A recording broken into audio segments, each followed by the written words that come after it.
Yeah. They say all men are created equal, but doesn't mean we're all treated equal. And what's the definition of a man?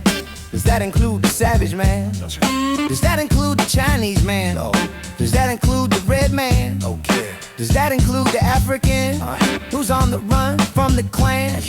Or are they considered beasts of burden, like cows or mules? Are you certain?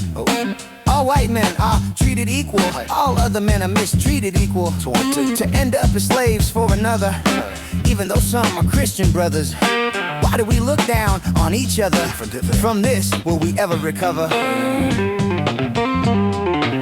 We should learn from history. To us this seems a mystery. We can't seem to free our mind and leave all prejudice far behind. All we have is hate, hatred for one's mate, hatred of the state, hate because of weight, hate of the president, hate of unemployment, hatred by one's girlfriend, hatred by one's children. What happened to lending a helping hand? What happened to helping a fellow man? What happened to loving one another, regardless of background, status, or color? Yeah. We love to kill and we love war. What was the last war we fought in for? Before World War I, we refused to fight, but now we want everyone to feel our might. America's becoming the great deception. Our destructive path needs to change direction. As the Roman Empire fell away, this is the fate of the USA. Without God, we can't have hope. All our kids are hooked on dope. We live for self-disunity. We care nothing for our community.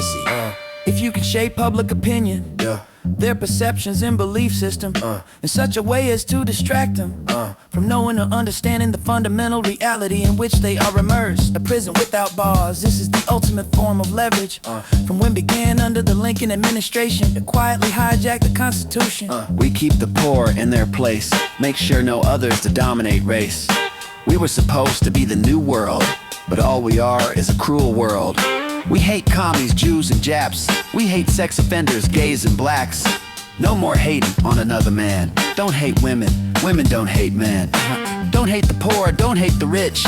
Don't hate the world, don't hate a bitch. Don't worry about what's on another man's plate. The only commonality we have is hate.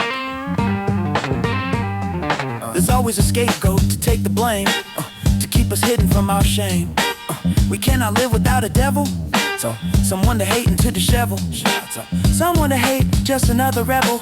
The quasi-government corporate takeover was engineered to take control of the states. The banking system and the coining and printing of money. The civil war of bankruptcy and the confiscation of wealth of the nation was sponsored in order to create a context for enslavement.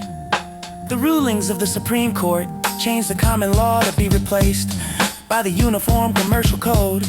You have personally aided, signed and acted yourself into the system. Men who want power will find a cause. Unite you to stand against another man's flaws. It's only a ploy to get their way. Only the foolish will follow the fray. What happened to being a free thinker? Where are all the real truth seekers? Freedom of speech, not prison of silence. If I speak out, I'll receive much violence. If I speak against one's political agenda, at the bottom of the river is where I'll end up. Republican or Democrat, no other choice. What's up with that? What we need is another solution. Before we face another revolution, the answer is simple and very clear. Where there's love, there is no fear. God is love. Law conquers, all Christ died for hate. One died for all. All we have is hate. Hatred for one's mate, hatred of the state, hatred because of weight, hate of the president, hate of unemployment, hatred by one girlfriend, hatred by one's children. What happened to lending a helping hand? What happened to helping a fellow man? What happened to loving one another, regardless of background, status, or color?